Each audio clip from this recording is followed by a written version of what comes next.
everyone. Good morning and good afternoon, wherever you are. Welcome at Tecnológico de Monterrey at our sixth urban dialogue that we're organizing to discuss urban matters in very different ways and topics. Thank you all for watching us. My name is Rob Rogema. I'm professor of regenerative culture at Tecnológico de Monterrey since almost a year. And also a very warm welcome to our speakers, of course, Stefano, Marilyn, and Marco, and I expect Tim Beatley to join us in a minute. So today we will discuss and talk about biourbanism, biophilic design.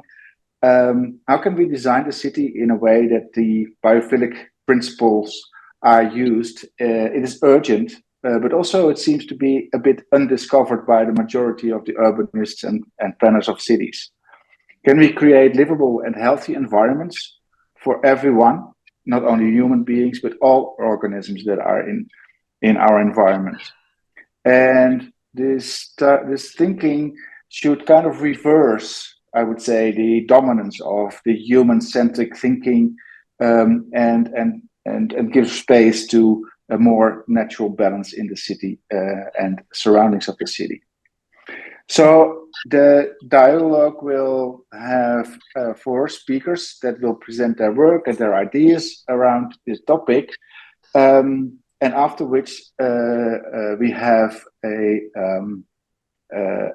space for the audience to ask questions and discussion about them. So if you have questions during the presentations, you can put them in the chat. We will be able to read them during the webinar. We might respond immediately online, or we take the questions after the 4 presentations have been held. So let's start with our first speaker, Stefano Serafini. He is working and living in Italy. He is both a philosopher and a psychologist. I think this is a toxic combination, Stefano. I don't know. It is. How you deal with this, but anyway. He is very much interested in concepts like evolution, self-organization, not only in urbanism, but also in other fields of science. He founded the International Society of Biourbanism. It's already there since 2010. And they organize, I think every year, the International Summer School. So if you're interested in learning more, you can join the summer school. He is manager of academic press, I think 2 at the moment, and also editor-in-chief of the Journal of Biourbanism. So I think, Stefano, without further ado, I would give you the floor and share with us your thinking, your insights, and your presentation. Thank you so much. Thank you very much, Rob. Thank you for this invitation. I want to focus on an aspect that is pretty relevant after 13 years working in biourbanism. I come to biourbanism and this interest in architecture and design, not as an architect, because I'm not, but as a user.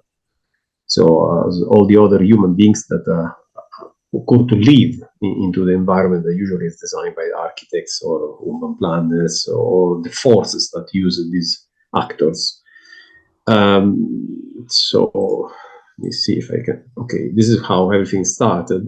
These are the 5 people who started the definition of what biourbanism is as a new discipline.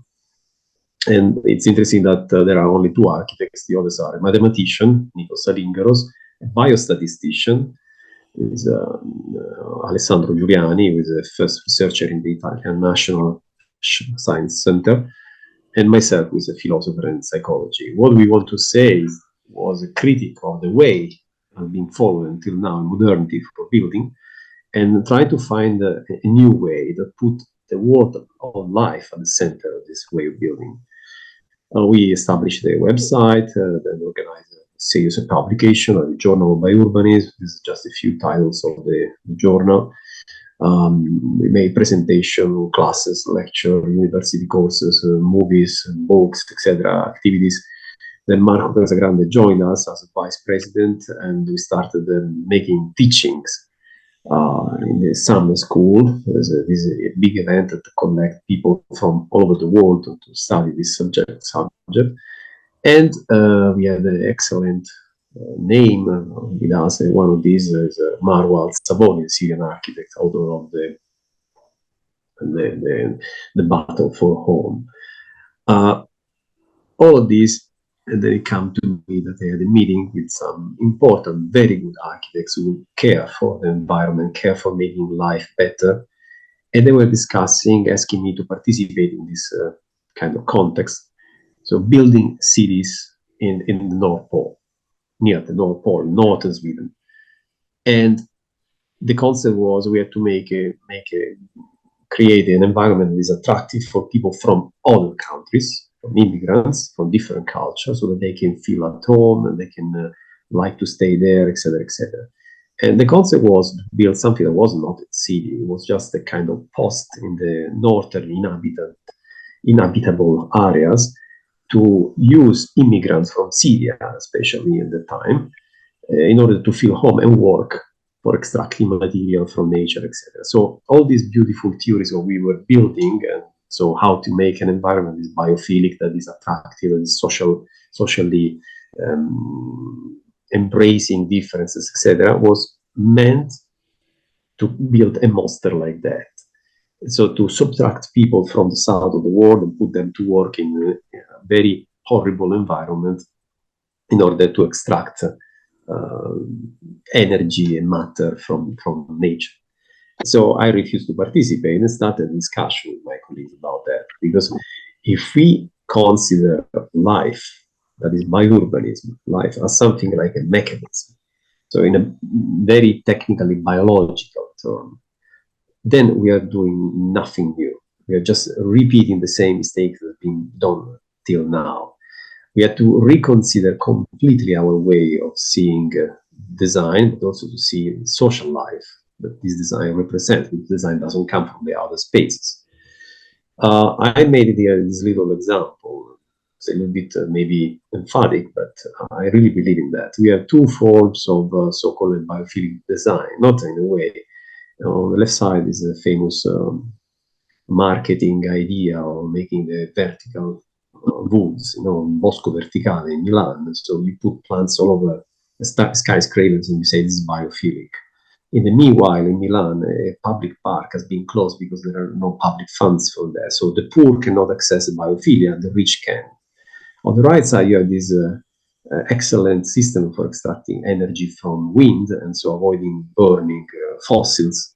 But at the same time, this destroys our environment in a different way. So our connection with nature, with the landscape, get changed. And I connect this with the destruction of Gaza that is currently happening. So we have a world of violence and deployment of horrible forces. And then we have this kind of parade of fake greenery, fake biourbanism. I speak openly of biourban washing Auschwitz because I hear what's happening. So on the right, you have a drawing by Sergio Los, an electric chair for killing people that is alimented with the green energy. Of course, it's a metaphor, it's a provocation. On the left side, you got this beautiful project that you all have heard about, the so-called The Line in Saudi Arabia.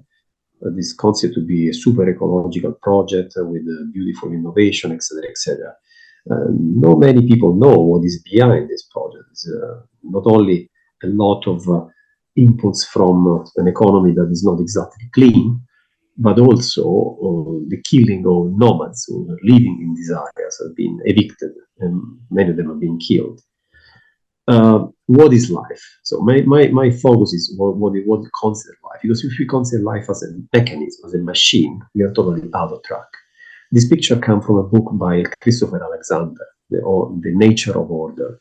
It's a picture I love very much because it expresses very well what life is. Life is not a goddess coming from top. Nature is not a goddess, It's something that has to do with us. We are nature, we are life. It's a matter of relation we have with the environment. We can feel life passing through us when we are in a good relation with the environment.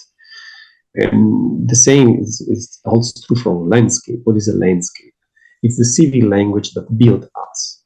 we human beings collaborate with nature to create a landscape. The famous landscapes of Italy, in my country, you have this beautiful landscape in Tuscany. There is nothing really natural in that. It's a continuous connection between nature and man and human beings building something together. It's a language that is civic and allows people to get in relation with nature in a good way, in relation with each other. And then what is a city? If you look at the huge blurb of the cities nowadays, this megalopolis where people live badly when they are meant just for consuming and producing, this is not exactly what a city should be. And so we look backward to see what was a city in the Middle Ages and before that, in the ancient times. And this delightful that we can see, at least visiting Europe. You have these beautiful towns that makes you fall in love for their beauty. What is this beauty? Where it comes from? There are specific codes. And this old guy, Professor Desimakim, discovered and made a long study. This study is synthesized in this little book, Mediterranean Urbanism. After 25 years of studies, he provided this synthesis, explaining how there were specific rules that allow cities to be built bottom up. So there was not a designer of a city, there was no urban planning. There was just a way of unfolding a human relation between inhabitants that allowed the beauty of the ancient town we know to develop. What is economy? When we speak about economy, we usually think of finance, etc. No, economy comes from the Greek word oikos, which means home, house. This is a beautiful book by Marwa Al-Saboni, Syrian architect, Building for Hope. It speaks about all the wisdom of the ancient Arabic world about how to build a just city, where you can build a belonging of citizens into their city, where they can feel welcome and generously accepted. When the community becomes generous, when there is a balance between the rural and the urban, and even craftsmanship becomes a language of care for the others. Biourbanism is cities as life in this sense. So we have an interaction that allows naturistic functionality, historic ethos, so respect for the past and for the future, and an adaptive progress to unfold together directly from the life world. This is the city where I live.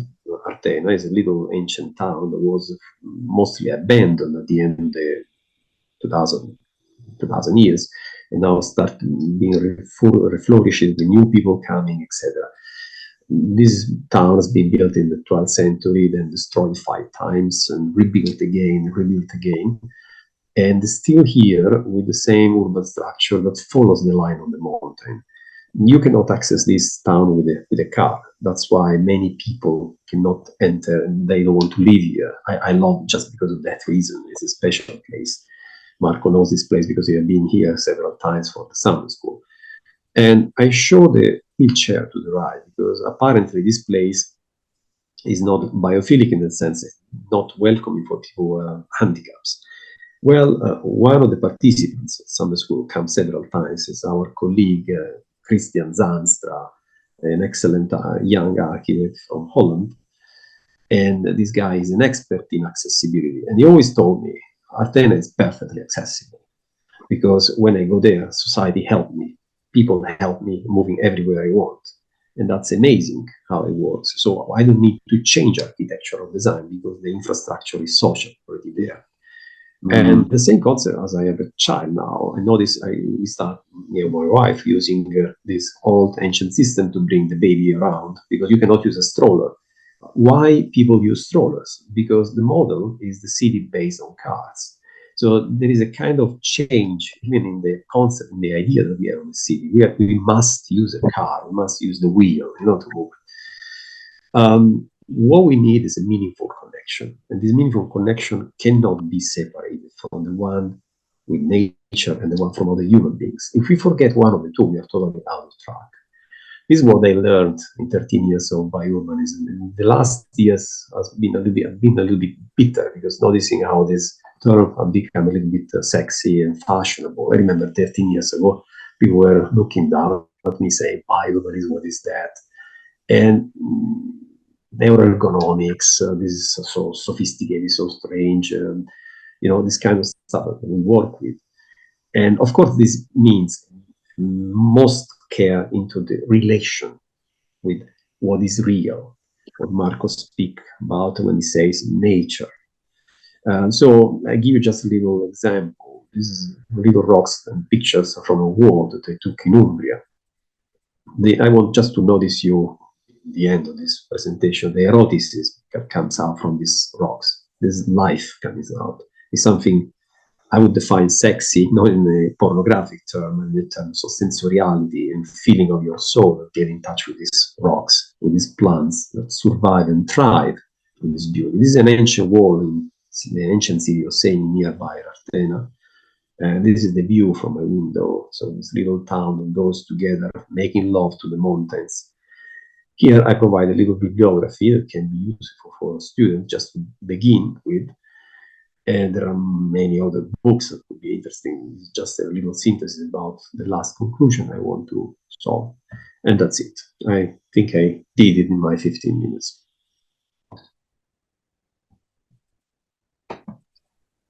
Thank you so much, Stefano. It's absolutely great to not only hear your story but also see it.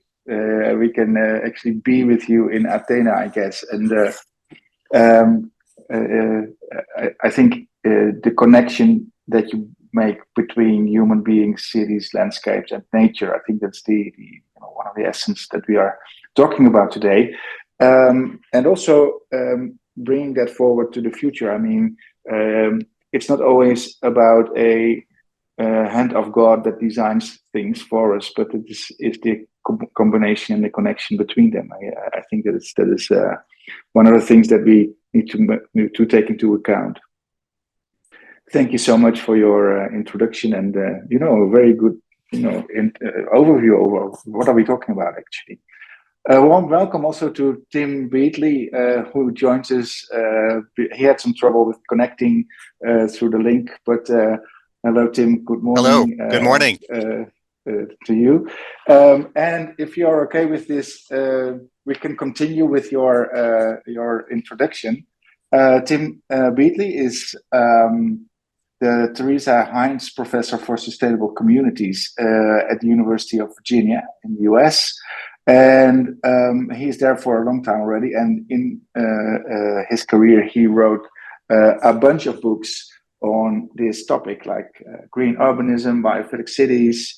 And I think your latest book is on the bird-friendly city, which sounds very interesting to me.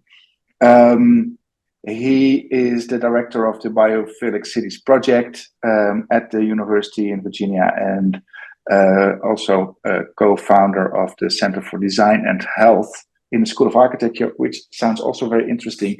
The combination of design and health is a very interesting topic. So very welcome, much welcome, Tim. Thank you for joining us. And if you want to take the floor, it's all yours. Yes, I'll go ahead and share my screen if that's okay, and hopefully you can see everything now. I'm going to start presenting. So can you see that? Is that all yes, right? Great. And you can still hear me. So I'm so sorry, Rob. I had trouble getting in, and I came through the regular attendee link, and obviously you couldn't see me or find me, and so sorry about that. But great to be with you, and wonderful, Stefano, to hear your presentation. And I have to go and visit Artena. Artena is just a wonderful place, it looks like. So I'm going to talk just in the little bit of time that I have about this idea of biophilic cities. I think it's a very parallel, very similar idea to Stefano, what you're calling biourbanism. We have a different language, I think, for essentially the same kinds of things. And tell you a little bit about this global network, and then give you quickly some examples of what our cities are doing. So for us, the concept of biophilia is really quite important, and I suspect most of you know what this means. I have to give a lot of credit to E.O. Wilson, who wasn't the first person to use the word biophilia, but he's really the one who's coined it in the way that we think of it today, this idea that we are in fact hardwired to need and want that connection with nature, and that we're happier, healthier, able to lead more meaningful lives when we have that nature all around us. It can't just be something that we get on a holiday, on a once or twice a year. The premise of a biophilic city is that it has to be all around us. We have to be essentially immersed in it. So just a slide or two about just what this emergence of all this evidence, and it is arguably still very correlational and less causal, I suppose, but for me, it's pretty compelling and fits with my own sense of needing and wanting to connect with the natural world. So all of the things on the right end of the slide are evidence or outcomes from studies that show that in the presence of nature, we do experience lower levels of depression, anxiety, our mood improves, we get more physical exercise and are healthier. The greener the neighborhood, the more likely we are to be walking and outside. Very interesting, relatively new research that shows that in the presence of nature, we're more likely to be generous. We're more likely to be cooperative and creative. And you can make, I think, a strong case that we are better human beings when we have nature all around us. And if I have to sort of summarize this in a word, I'm often using the word flourishing.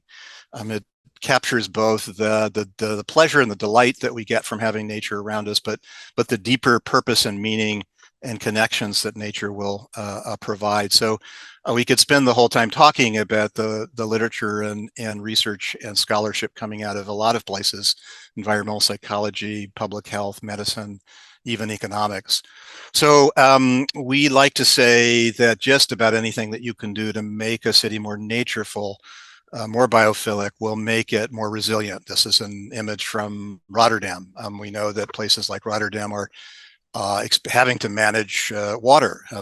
That's rainwater and sea level rise from the North Sea. It's river flooding. It's all those things. But investing in the green nature, investing in green infrastructure is a very effective way for creating resilient and sustainable places. So if I had to summarize, this was actually a slide that's meant to be animated. I'm not sure why it's not, but if we have to summarize what we mean by a biophilic city, it is a city of immersive nature. The idea that we don't have just little places of nature in the city that we have to walk to or visit. Parks are important, but we want to think beyond parks. So the idea that we live in the park, in the forest, in nature, and that the city is in fact an ecosystem, which it is. So that nature is all around us. The nature is integrated, continuous, and seamless. We do think beyond parks. It is about sharing the city with many other forms of life. So it's definitely, there's an emphasis on biodiversity, conservation, and wildness. It is obviously integrating built and natural environments together. We sometimes say a biophilic city is a whole of city approach, in the sense that it's room or rooftop to region or bioregion and all of the scales or levels between, and nature, again, nature all around us. It's a whole of life approach, in the sense that you ought to be exposed to nature, have nature around you, experiences of nature from a very early age through adulthood and into elderhood, as some are calling it. It is a culture of biophilia as well. It's not just the presence or absence of nature, but how much do we care about that nature? How engaged in it are we? How much of our time is invested in caring for that nature? Are we able to recognize common species of flora and fauna? And then lastly, I'll just say just and inclusive, especially important for American cities that have a long history of spatial segregation and systemic racism. And we know today, even in American cities, nature is not equally distributed or fairly distributed. So a biophilic city is a city that recognizes a birthright. Everyone has access to that nature, or should.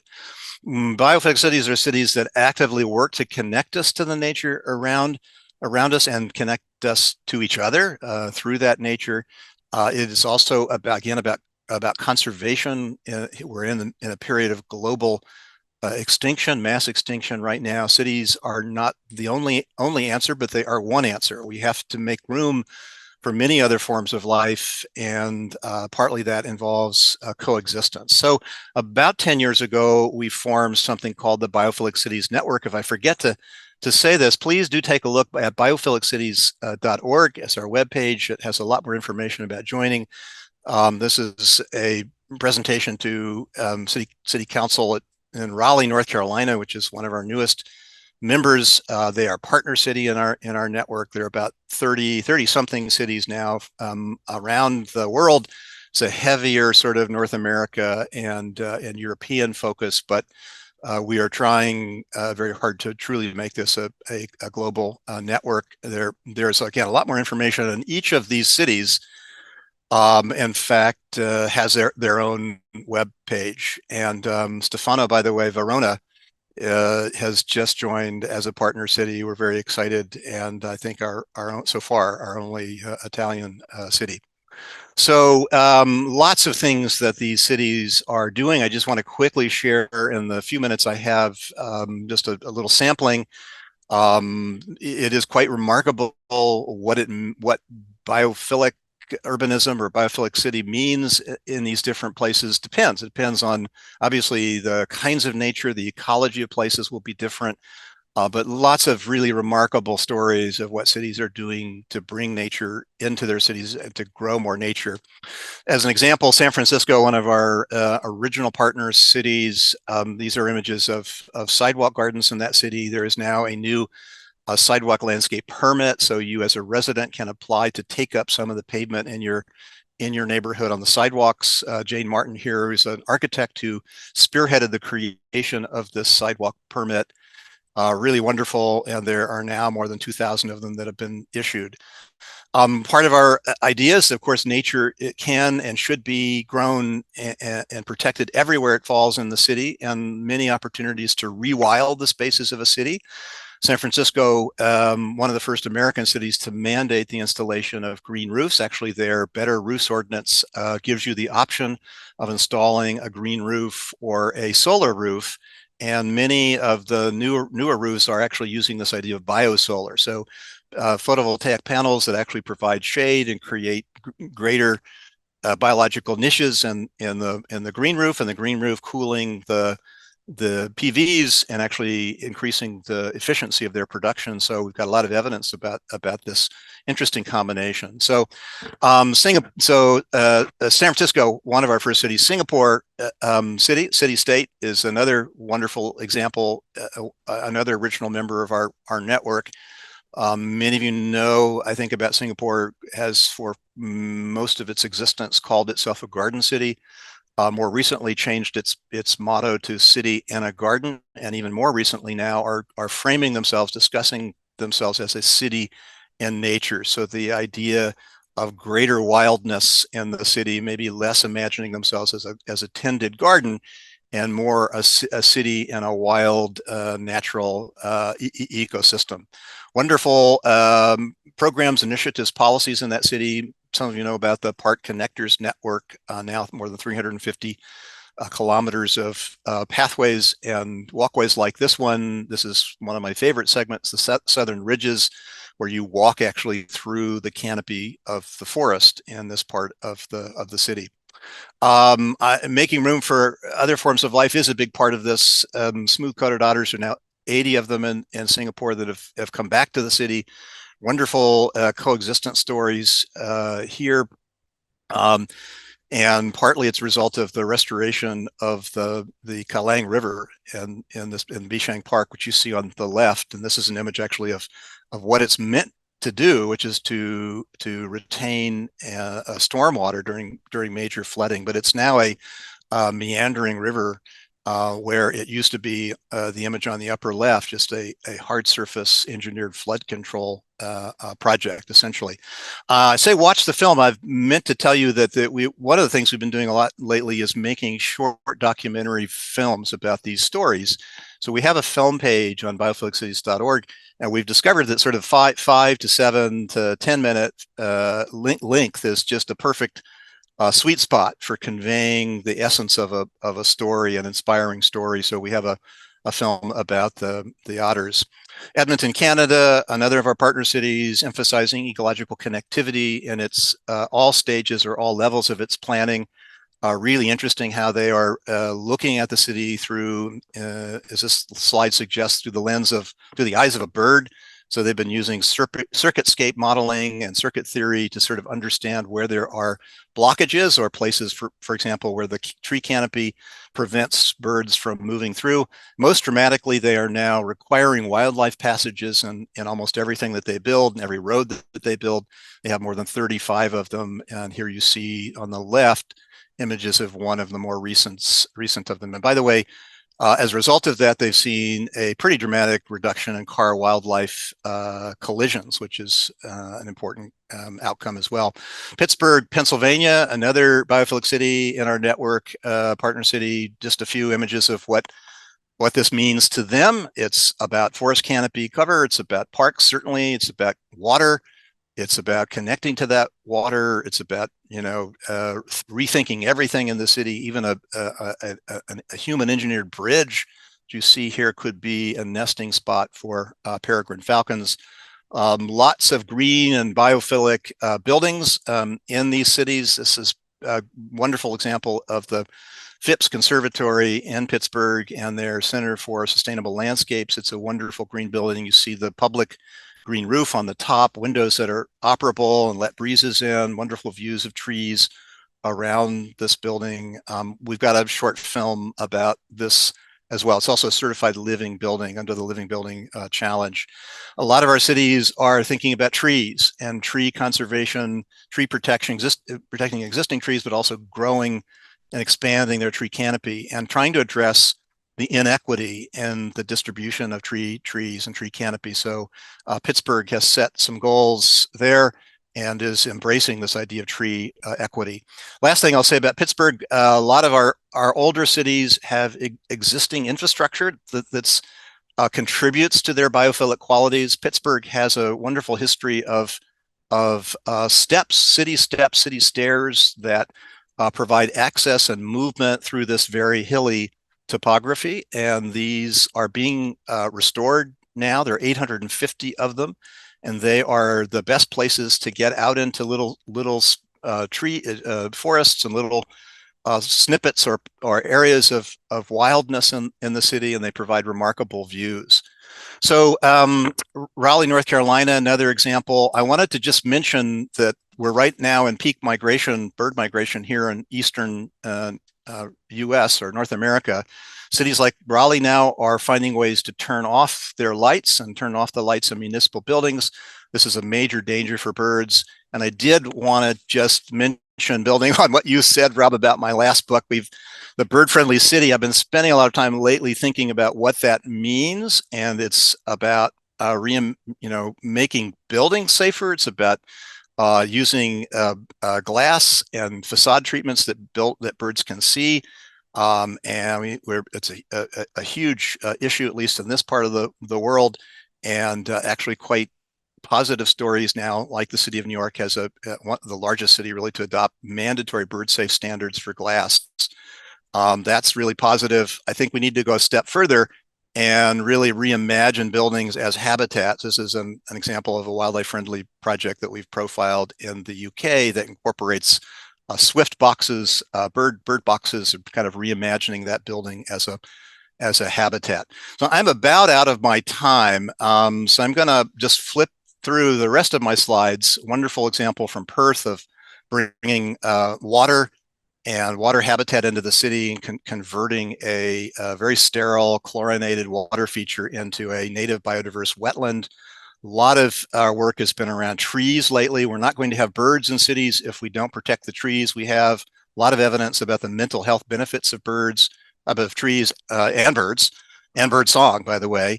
Maybe the last thing I'll say is that we are now making a series of films about tree conservation, tree protection, and the encouraging news is that there is a lot of activism going on around us in our cities, and so large trees like the one you see on the left called Luma, this is a story from Seattle, Washington, are actively being protected by the community, and it's certainly leading to different ways of thinking about buildings and growth and development, and I think I will stop here This is one project that we're actually making a film about right now called Bryant Heights, that a project where instead of cutting down all the trees, which is the usual way that development happens often in American cities, they started with the trees and were able to design a pretty dense urban block, essentially focused around the trees, making the trees the focal point. So with that, maybe I'll actually had one more slide, which was to show you, give you the website, biophilic.org. I'll flash that up one more time.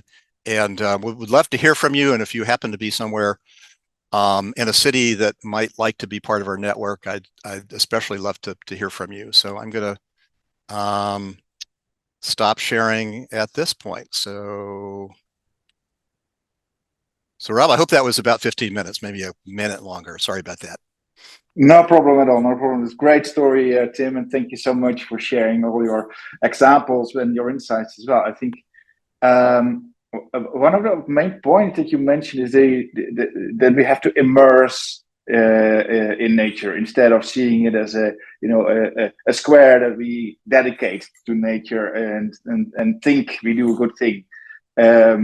Seeing buildings and cities as the habitats of our environment, every single organism that needs to find a place, instead of making it only accessible for human beings and so on. And the last thing that I want to say is that there's no Mexican city in the biophilic cities network yet. So if there's any people from Monterrey or another city in Mexico that think we want to be part of this movement and this network, I would certainly that would be great. I would love that. Yeah. And we've had conversations with Monterrey. Actually, we should talk, Rob, about this, and other colleagues of yours at Monterrey Tech that have been involved in collaborations, and we just haven't been able to make it happen. But I'd love to pursue that.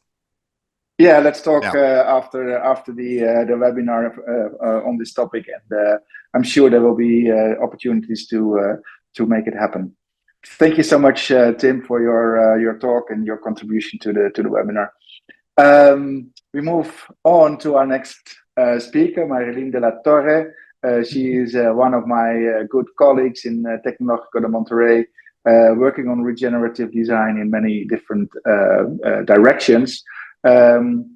She has obtained her PhD in Barcelona, and is currently, as I mentioned, a professor in the School of Architecture, and also coordinator of the so-called C Lab that is working on projects, regenerative projects, together with the society and the community around it. Before this, she was coordinating the urban projects in the Zapopan municipality, for which she developed the territorial strategy 2030, for which she received the World Sustainable Development Award in the city. So congratulations, Marilyn, for this, and thank you for being with us today. I would say the floor is yours, and share your projects, insights, and thoughts. Thank you so much. Okay, thank you very much, Rob. I'm happy to continue with after Tim Beatley's presentation of biophilic cities, because my presentation is more related of the love for nature and the love of life, and pushing people forward to love nature and love life, to care for it. So I will present some trajectory and explorations for interweaving natural and urban systems through a regenerative approach for the Guadalajara metropolitan region. First of all, I will just present the background about from biourbanism to regenerative design, some explorations for harmonious coevolution between living systems and urban systems, and a research study in the urban ecotone of the Santiago River.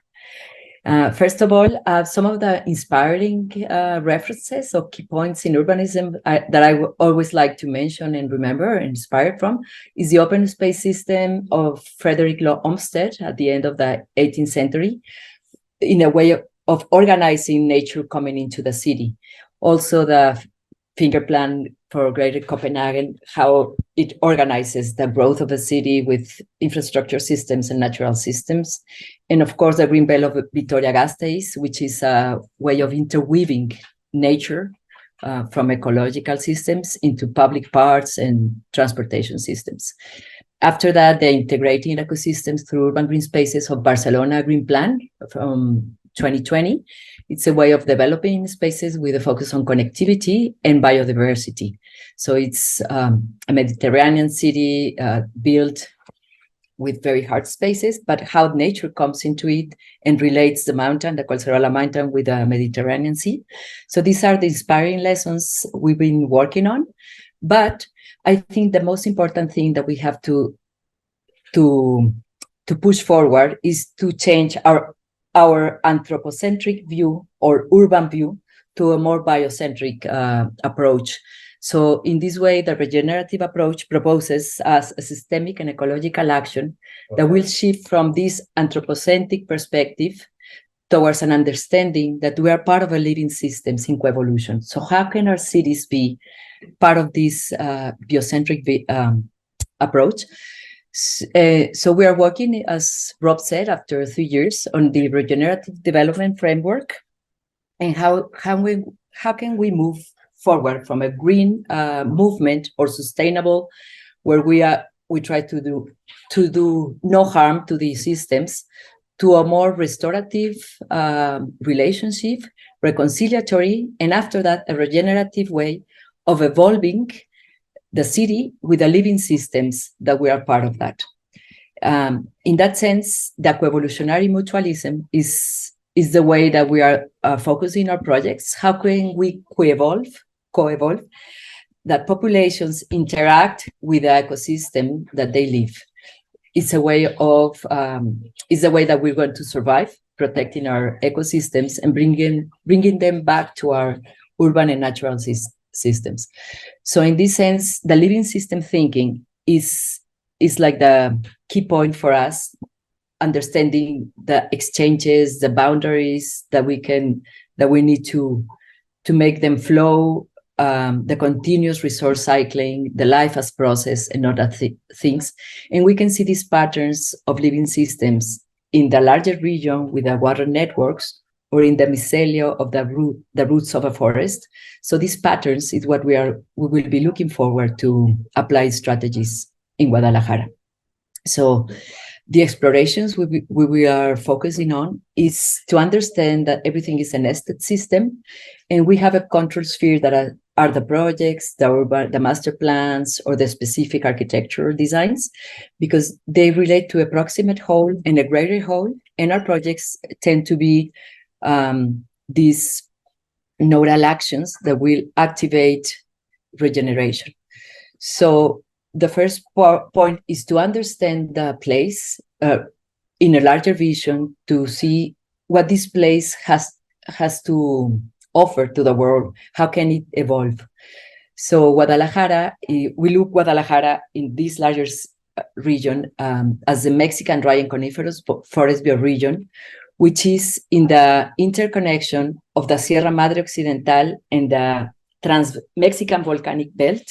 So it's a very biodiverse region, which is full of lakes, natural streams, volcanoes, and different altitudes. So it's very important to understand how this geography is given a shape to our region, and we have very biodiverse forests. We have the oaks, the pine trees, the deciduous forests, and we have a changing landscape from the dry season to the rainy season. And understanding this larger scale, we have been working on 5 nodal interventions, which are regions. These nodal interventions tend to be specific points with highest impact to the region, similar to acupuncture points aiming for a systemic regeneration. I won't talk about all the 5 nodal points, but I would just like to mention them. The purpose of this intervention in the context of Guadalajara's metropolitan region is that urban, social, and natural ecosystems evolve together and mutually benefit from their interactions. How are we doing this? It's through research, through academic projects, but trying to explore in a deep way these regions and understand how they are connected to each other. One of the examples I would like to show is the experience we had in the Zapopan Strategic Projects Office from 2012 to 2018, where we understood the region as this merge of micro watersheds. So this is a specific project for the micro watershed of Atemajac, with 3 strategic projects. One is a reforestation and accessibility project for the historic center of Zapopan. The other one is recuperation and regeneration of a site called it was a site that was abandoned, and it was recovered to transform it into a forest with a pedagogical purpose according to the water system within it. And the other is a green corridor that connects all this system. So in that sense, we work with the community in the downtown center to reforestate the streets with forests related to the region, and to establish connections for a more walkable downtown area. And then the pedagogical water forest, which is called, is a site of 38 hectares that was abandoned. We had a group of citizens working for years and months, reforestating and doing works for this space to become a public space for the city. And then the work in corridors, 5-kilometer corridor that will connect the downtown center of Zapopan to another marginal area, connecting bike lanes, rain gardens, and reforestation of these places. So after this experience, we had also the research study that is been working in the Sea Lab of Tec de Monterrey with support of the Observatory of Cities. And in this sense, we look for a bigger scale, which is the northern border of Guadalajara, how it is connecting with a very rich biodiversity site, which is the canyon of the Barranca River. It's 800 meters below of the city. So it has a very biodiverse ecosystem, but today is neglected and is contaminated. So this research is trying to look for new ways of dealing with this peri-urban, intra-urban, and rural relationship with this ecosystem. So first of all, we want to ask, what are the ecotones in Guadalajara or most of the Latin American cities?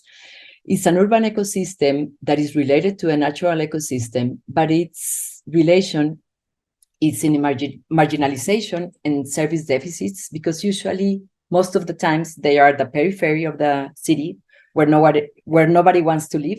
So it's the leftover land where we have the irregular settlements, and that translates into water and soil pollution. So we have a double marginalization condition.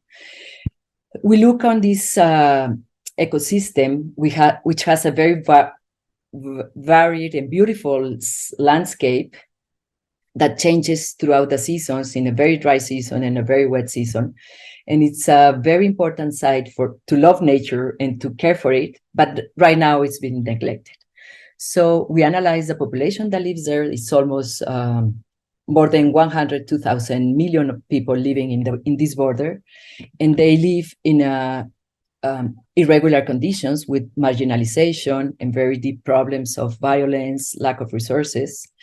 So we started ethnographic studies in the urban ecotone, interviewing 30 different people around the areas, asking them the perception of the relationship between the environmental pollution and community health, the perception and memories prior to the site's population, identification of public services, and community initiatives to address socio-environmental issues. So we could find that the memory of people was very deep and loving of nature before the pollution, before the city grew more. And they still can find some ecosystemic services, even though the site is neglected.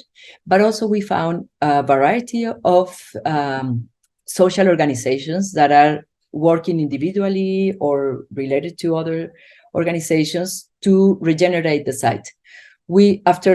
After finding all these organizations working for the Barranca, we organized a workshop to see how they work together, how do they know the site, what are the problems they find, and what are their visions and dreams for the site. So we just systematize the information we found along the border, which are in ecosystemic services. We can see there are a lot of community gardens. There's a practice of ecotourism. There's agriculture still, but all the conflicts are related to the water pollution of the streams and the big river of Santiago. Then we find all different kind of citizen initiatives that work on community gardens or guardians of the canyon who take care of the site, but take care of the people who do hiking, and different centers of research and studies to protect this big ecosystem. We could also find the ecosystemic services found by people in the Barranca, like the cultivation of different food like Barranqueño mango, plums, chia, mining, Springs family orchards, the regulation, thermoregulation of climate, water capture and filtration, the habitat support for as a biological corridor for flora and fauna, and cultural issues like the Barranqueña culture, that means a love for this space, viewpoints, resorts, floral landscape, ecotourism, stories and legends that people keep together, these people. So we analyzed that all these organizations need to work together and press forward for a more recuperation of the site.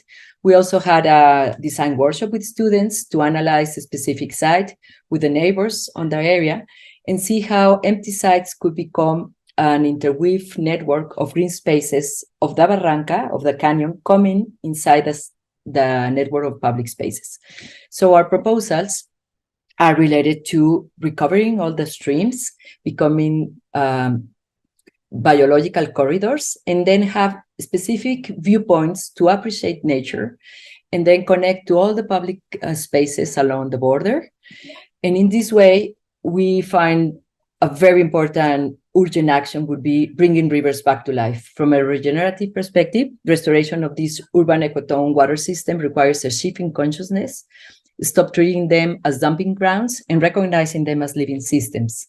So our proposals as a synthesis of this research is we have 6 actions. Nodal action will be the integrated water management with a focus of watershed, ecosystem, and human needs, fostering environmental awareness and a deep connection with nature in the neighborhoods in the metropolitan region, harmonizing the urban and environmental regulatory framework, because right now they are completely separated. They don't protect the land as they should, and reconfigure urban ecotones through a green space system that enters the city.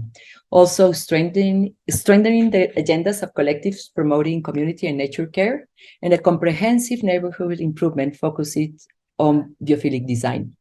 So the questions that we have after this research is what can be the key drivers and stakeholders that could trigger transformative actions and innovation to enable communities in the metropolitan region of Guadalajara to co-evolve harmoniously with the living systems they inhabit? And how can these initiatives catalyze the continuous regeneration of ecosystems, cultures, and human development in the face of environmental degradation, social marginalization, and climate change? In other words, how can biourbanism and regenerative design can promote the love and care for life and nature in this region? So thank you very much for this moment. I don't know if I stick to time, but I think so, and it's great listening to you, Marilyn. What a great work you're doing in not only the Guadalajara region, I think so. Great work, and the thing that you mentioned about the love for nature and how to encourage that, I think also in the talks of Stefano and Tim that came to the fore, and I think that this is one of the things we need to include more in our thinking, in our normally very rational way of thinking about how we design the city. Because otherwise we never get to the moment that we start caring for nature and start caring for our environment as the main reason for life anyway. So yeah, thank you so much. And you ended with several questions. So that is very interesting. How will you start answering those questions? Or do you already have parts of the answer to those questions? Maybe an extra question to you. Sorry, do you want me to answer it now, or we wait? Yeah. No. Yeah, well, how we are focusing on the C Lab of Tec de Monterrey is that we can connect all the efforts and the capital of education and research with local actors. So I think our next step now is to have to create a field of participation with the political actors and economic developers, for each specific site where we're working on, which is the Agave landscape, the reserve of biosphere of La Primavera, which is an oak and pine tree reservoir. We are working with these stakeholders and and we provide projects and proposals for master plans. So I think our next step is to bring our research and proposals to a table with stakeholders that have the ability to make them real. On the other hand, we also work on the bottom up with working with communities. Every project has a community design and co-creation. So the projects are already connected with the needs of communities, the needs and dreams of communities. So we now need to activate the resources for some of those projects to come to life. So this is how we are now facing or trying to reach some of these projects. Perfect. Thank you so much. And thank you so much for contributing your insights to the webinar today. We move on to our last speaker, which is Marco Casagrande, and everyone thinks he's from Italy, but he is actually from Finland. He is owner of the Casagrande Laboratory, who is working on biophilic, bioorganism, and architecture, but not only architecture, also in art and other innovations. Marco has won several awards in different places, ranging from the UNESCO Global Award for Sustainable Architecture, the International Committee of Architecture Critics Award, and he has, amongst many other exhibitions, also 5 times an exhibition in the Venice Architecture Biennale. He is working in different universities around the world: Taiwan, Estonia, Norway, and he is specialized in, let's say, the complex situations of what he calls unofficial settlements or emerging urbanism, which is very interesting, of course, in this topic, responding to it in with a form of urban acupuncture. Mm-hmm. And finally, to introduce you, Marco, your motto of life, I think, is there is no other reality than nature, which makes us, of course, very curious to your presentation. Welcome, and the floor is yours. Thank you, Professor Rogema. You can hear me clear? Yes, fine. Absolutely. You can see me? Not you, but your screen. Okay, that's enough. All right. So I'm Marco. I am a hardcore biourbanist. Basically, I'm an architect and some sort of a professor. Well, Rob was telling these prices, and there's much more. I was 5 times in Venice Biennale with very weird projects. But this is where we start. So this is Treasure Hill in Taiwan. And at the time when I got to Taiwan, so the Taipei city government was destroying this settlement. It was not on the map. It's an unofficial settlement. Some would say a slum. 400 households, and then I was supposed to do some sort of ecological restoration for the city. But Marco, can I just interrupt you for a second? Because I think your presentation is not moving along with your speaking. So maybe you have to put it on presentation mode, I guess. How to do that?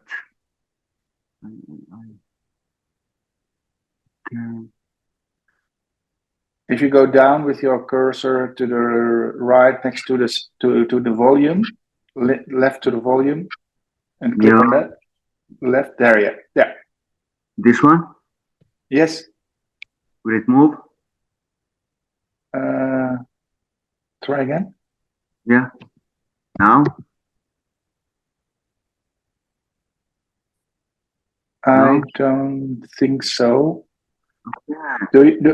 Do you want me to share my screen with your presentation? Yeah, please do it. Sorry, this is where you can press. Yes. Maybe try again, Michael. If it doesn't work. Like this? No?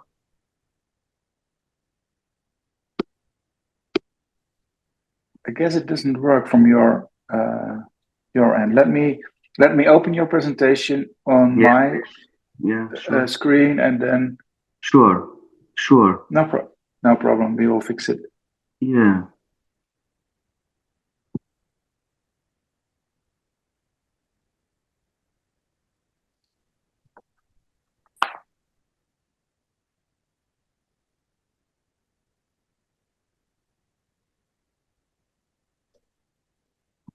Should I stop share?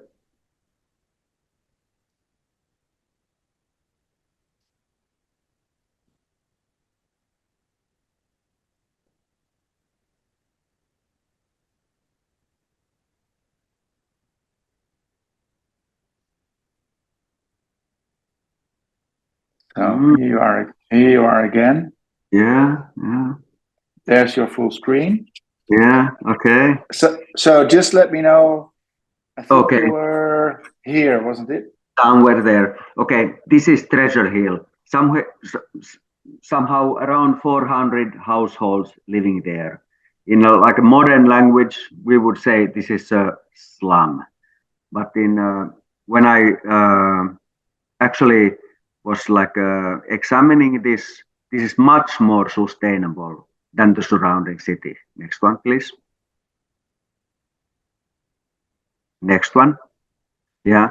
So 400 households, and they were about to get like bulldozed down.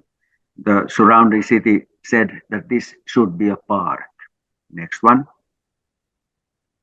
So I stopped this bulldozing, and I negotiated with these people inside, like how they're living. They were recycling all their like organic waste. They were urban farming. They were gray filtering their like waters. So much more sustainable. Next one, please.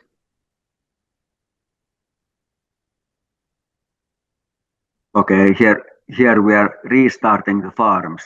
The official city, the central governed city, acted just the same way, like let's say urban warfare.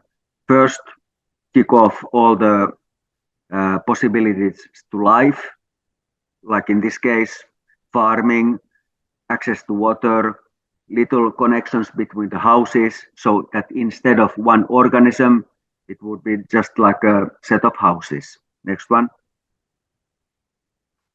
Okay, so now we are rebuilding these connections between the houses because this is an organism. It's an urban organism, not like a set of dying houses. Next one. Like this guy could not even get to his home. It's like a, he is living somewhere up there, but it's been normal, but not anymore. They destroyed it. Next one. But this is the big thing. Same time as I am constructing, the jungle is feeling. Now is coming something new, or like a connection. Same pace what I'm constructing, the jungle is growing. Next time. Like this is something what the local, they're very old people. They're urban farmers living in a terraced hill, so like have a seat. Next one. And this is a window, like no need for glass when the creepers are coming down and they're like pushing down the storm winds, and this good. Next one. So this is what I think that time. Ruin is when man-made has become of nature. Before, I think it's only in like an architectonic scale. You have a ruined building, but you can have a ruined like a settlement, and it's still alive because of human nature and nature. Of course, there is all kind of struggle, but it's still important for me. Next one. So the third generation city. The first generation city is very simple. City is there because of nature. There's some water, there's some river for transportation or food or whatever. That's why the city is there. Density can become. In Finland, we don't have any density. We have only forest. But like a second generation city is the industrial city who claimed independence from nature. It's human-centered. And third generation city, we will see. Next one. This is Mrs. Chen, the matriarch of Treasure Hill. Usually the like this kind of like urban farming communities, they're matriarchal. Next one. This is the actual Mrs. Chen, 86 years old when I deal with her. Next one. So we interview this like local knowledge professors like Mrs. Chen. She knew everything about the river, everything about like how pollution came and all those. Next one. So to set up a research center for local knowledge, we set up together with the International Society of Biourbanism Ruin Academy in Taipei. And you know, that's it. We occupy one 5-floor high apartment building, abandoned. Next one. We take away all this like interior walls, so there is only the like a primary structure left. Next one. And then we drill holes through the whole building so that it can rain inside. Next one. You know, water come in. Next one. Next one. So when you have water, topsoil, light, you can grow things. Next one. Here is like a bed which is on the wheel, so it can go to another corner if it rains straight on top of you. Next one. Researchers inside the building living there. Next one. Farming, food. Next one. Next one.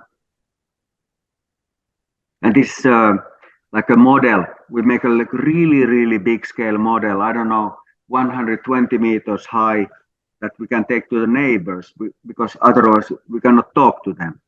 They don't talk to drawings. Next one. And then they approve that, okay, this can be. So it's the real one. Next one.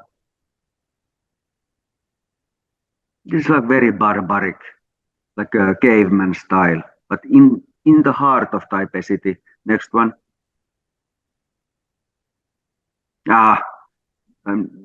Best sauna in the Pacific. It's like all made of mahogany leftovers from the construction sites. Beautiful. Next one. Yeah, this is the real community center. Like when the neighbors start getting to the Finnish sauna in Taipei. Yeah, good. Next one. But this is interesting too. This is urban bonsai. So I've been following this tree since 2010, and it has not grown an inch. It stays in this crack in the whatever thing on the facade, and like it knows exactly how much water comes in, topsoil comes with the wind, And like, how is everything? Exactly the same. So this is urban bonsai, and that's important. It grows from a building. Next one. And this is like the sister or brother, cousin, like it's 5 floors high, and like a same building, and the roots are not touching ground. So we take this structural engineer to like a scanning in concrete slabs where the roots go, and like he say that there's 2 sets of roots.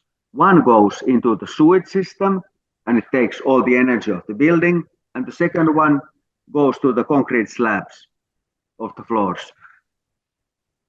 So we cannot take this building down. No, sorry, we cannot take this tree down. You know, if we take it down, the roots will like shrink and the whole system might come down. So this must be, and this is hopeful. This is the 3rd generation, like living together. Next one. So of course, nature works in this way. Every scale just wants to turn the city to become part of nature. We are making mistake, okay? So it's correcting every scale. Next one. This is how normal human being is reacting. The pink one is the Taipei World Trade Center. The green one is 3 banks have been fighting for it for like, I don't know, 20 decades. And like nobody can control. It's too expensive. The most expensive land in Taipei. So anarchist grandmothers attack. And they turn this into like a farm, like a normal farm.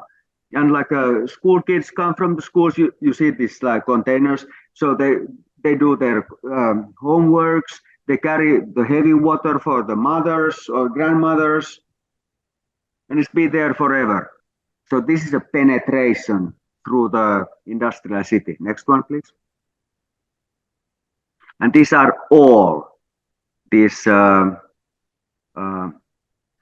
farms, illegal settlements, community gardens, anything illegal that penetrates through these official layers, very thin layers of asphalt and concrete, and turns the city towards the organic. Next one, please.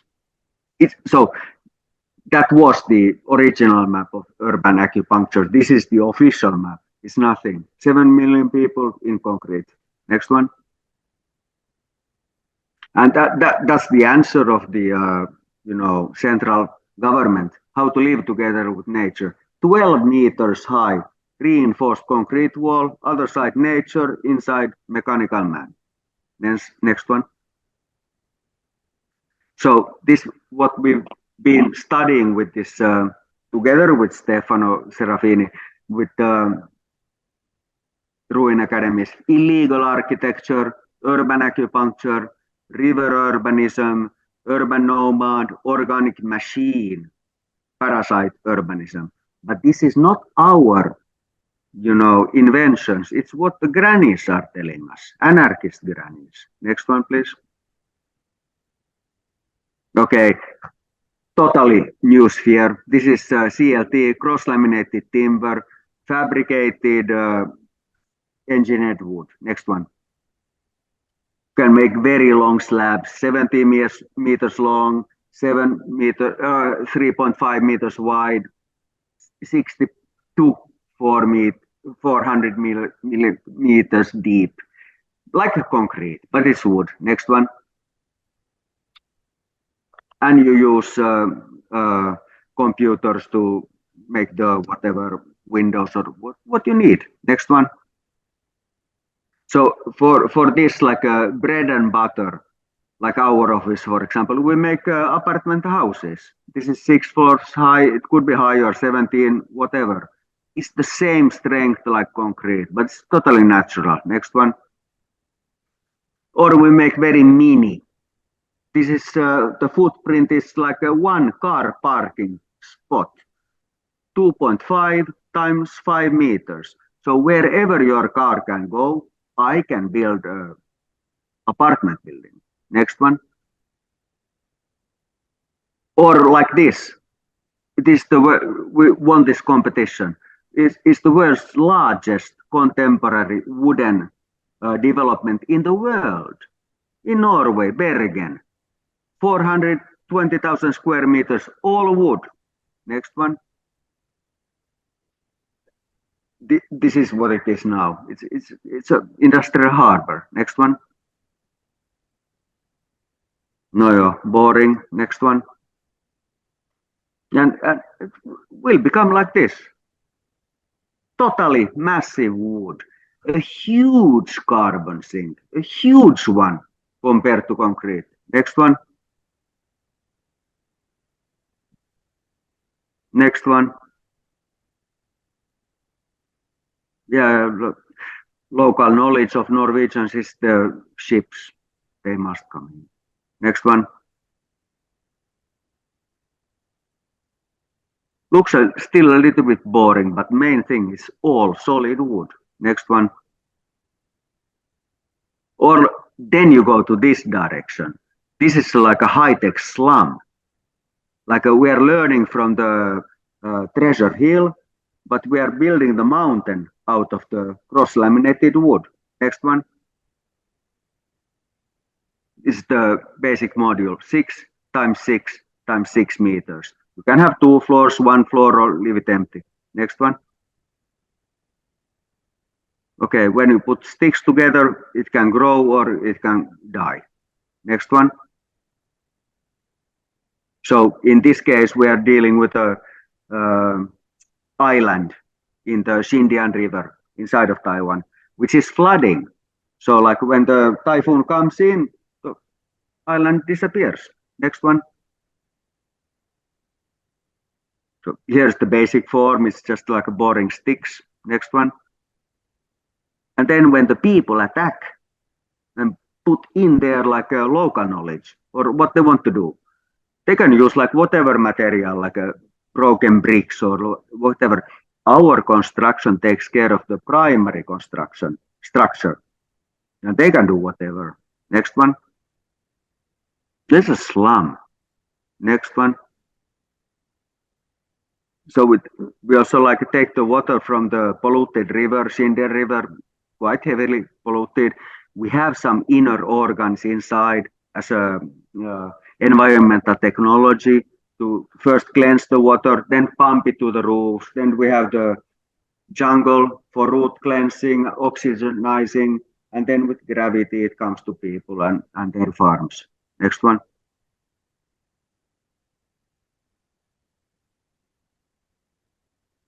Boring. Next one.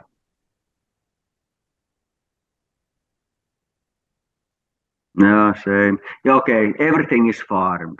But this is again not our invention. It's the same like Treasure Hill, this unofficial settlement. Everything is farmed. Everything is for root cleansing. Everything is for treating gray waters and so on. It's not our invention. Next one. Yeah, something like this. It's an organic machine. City must become an organic machine. Otherwise, we are pollution. Next one. Inside, like a super simple, stupid structure. People farm. Next one. And when it is flooding, it is flooding. Other times they're fixing their boats or doing Tai Chi or whatever they do. When it is flooding, it's flooding. Next one. High-tech slum. Next one.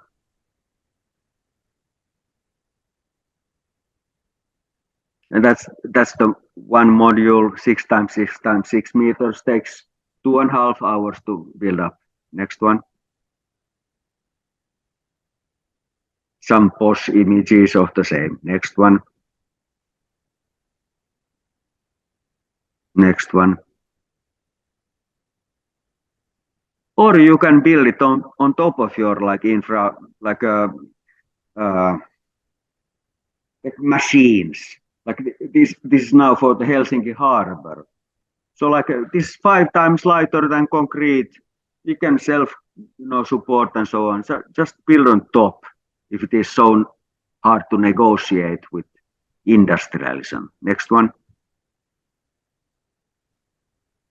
Still a bit boring, but industrialism. Next one. Yeah, totally disconnected. They can, make their harbors there and make their noise and so on. And people can do what they do. Next one. Still can grow. Next one. Thank you, Rob. Thank you, Marco. Thank you so much. I think this is your last slide, is it? Yeah, that's it. Okay, thank you. Thank you so much, Marco, for your I think a very challenging presentation. I have never heard anyone give a talk and use the word boring more than you about your own work. And I think it is also a part of the essence of your work, I guess, because you provide a boring system or structure, which then can be occupied by people, by nature, by farming, by water systems, and that is a really holistic and integrated type of approach. And I think, sorry, that is the power of your work, and you showed us. One of the last things that you said was, yeah, when it's flooding, but that is not a problem. You have to accept that it is flooding, and then you change the way you occupy the city. So I think that is a very interesting contribution. Thank you so much for your presentation. Thank you. I think we have some time for some questions from the audience and the public. And one of the interesting discussions that has been going on in the chat is about is there a difference between biophilic design and biourbanism? Because to many people in the audience, they think it's just the same thing, only a different word. But you might disagree with this, Michael. For me, I have been following this discussion too, and like a biophilic, which is like imitating nature, and biourbanism, which is like actually to build a human settlements somehow based on natural forces. So this is interesting. But for me, it is very easy because I'm an animist. I only believe in nature. So everything else is secondary. If you want to imitate nature, go ahead. If you want to build with nature, I'm there.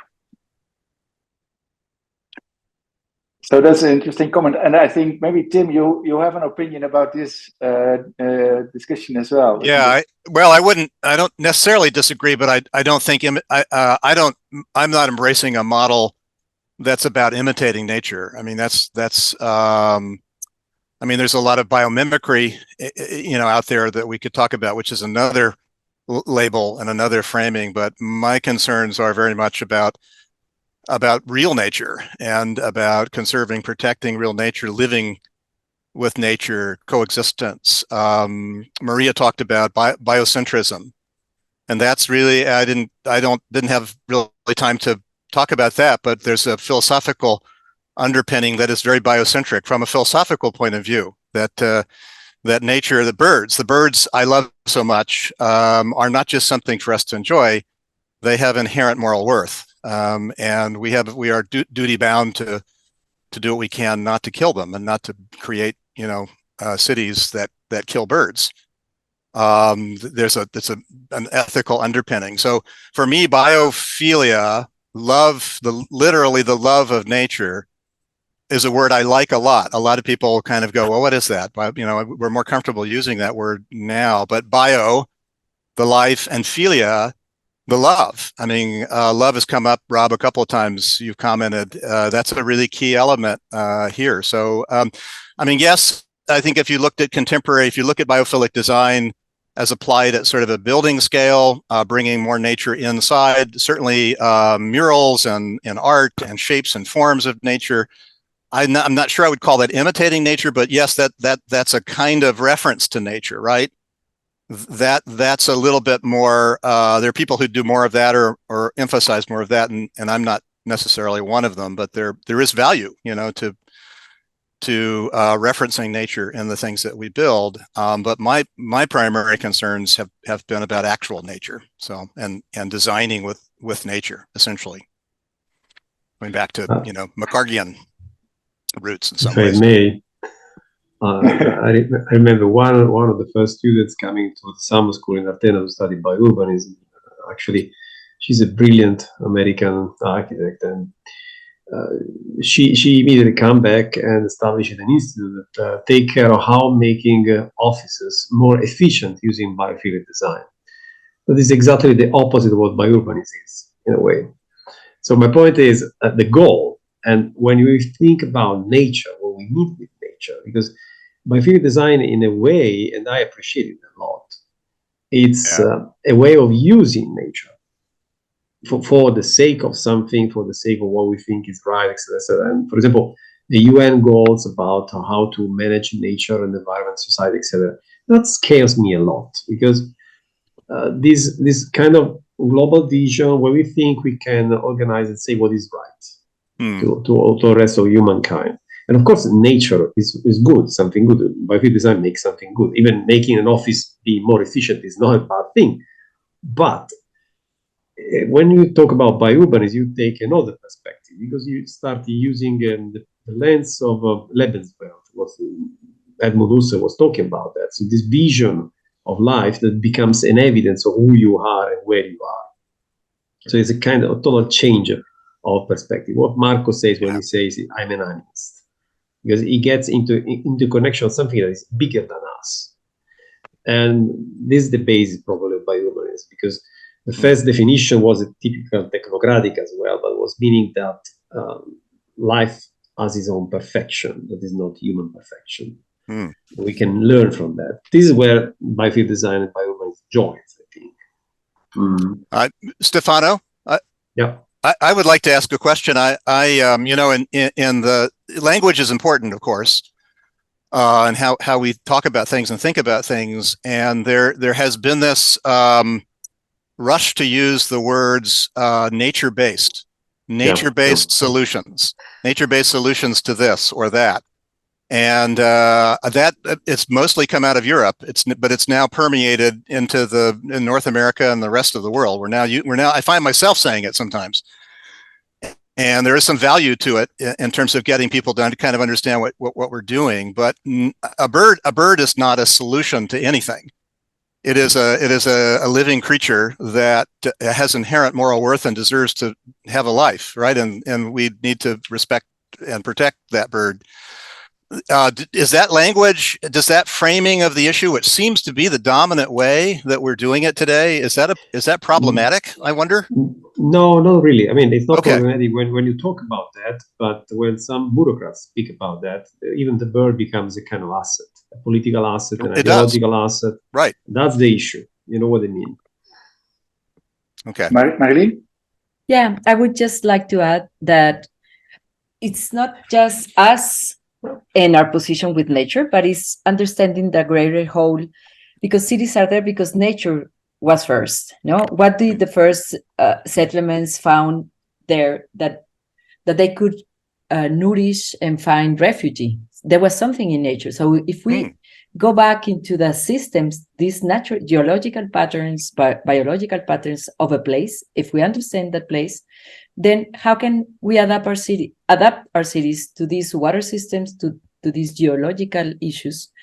So it's moving us from anthropocentric. I really believe that we have to move from this anthropocentric vision to a biocentric vision, because it's what is going to support us from climate crisis. I mean, nature is going to save us.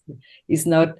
We need to love, care, and regenerate it. We need to make a step forward, because then we will have the ecosystemic services that we need to make well, to thrive in our territories and cities.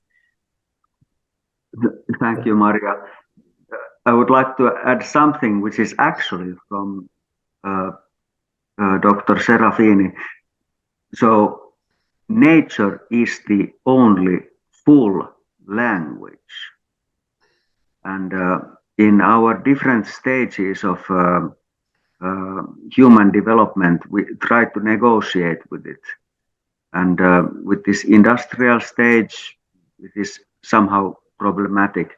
But maybe the only thing what I would like to repeat is that nature is the only full language. Thank you. I think we discussed. Probably we don't find the final solution of how we call what we do, but there is a lot of communalities in your work and the thinking around that. So maybe we end with a last question from the audience. That is about. We have seen a lot of examples of exotic green growing stuff everywhere in conditions that are very suitable to let it grow, just like Singapore, very wet conditions, Taipei as well, even Finland with a lot of water. And a question by Felix Lavin, he says, is there also similar thinking in what he calls desertic ecosystems? Because those conditions are maybe more difficult to apply these kind of principles. Do you have any opinions about this?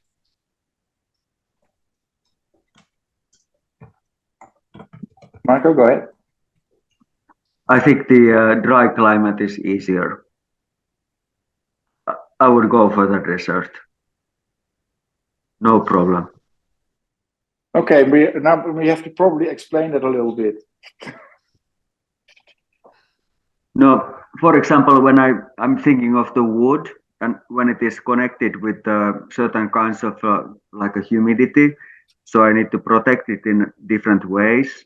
But for example, I am doing now a maternity and child health clinic in Zaatari, which is in Jordania, and it's the world's largest refugee camp, and there our wood is like performing like a best. So of course, if you start looking only for local resources, then you are like denying globalism. But for example, in our case, like we have a lot of wood. We can even take it to Jordan, and it acts better. Tim, well, I was just going to say that there are cities in our network that are very in climates that are desert-like or very conditions of low precipitation, and there's lots of nature. Of course, it's just different, and it's not Singapore, obviously, but I'm thinking of Phoenix and Los Angeles would be two examples in our network. So you're going to have a hard time in Phoenix with a green, a Singapore-style green roof, but it can be a cacti and mesquite trees and things that we might describe as a brown roof, and that's just as natureful. And similarly, Los Angeles, a more Mediterranean environment, but one that's also water deficient. Lots of nature there, of course, from mountain lions to you name it, and so there will be nature. It's just adapting to that environment and figuring out the sort of design elements and planning elements that fit for that particular place. Thank you. Yeah. Stefano, did you want to add anything? Well, no, just I remember we started the project with former Soviet monotowns. They are not exactly desert, but they're kind of that. So monotowns are cities that have been built just for the sake of some industrial production. So something that is the opposite of biourbanism in a sense. And for example, in Kazakhstan, 70% of these cities are there, and they are dying cities. And so the government asked us what to do with them, how to solve the issue, and how to renovate these cities. It was an interesting project. We couldn't go ahead with that. It was very, very fascinating. And the key was, again, the social network, because you don't have a history there, you don't have really a natural connection that is immediate.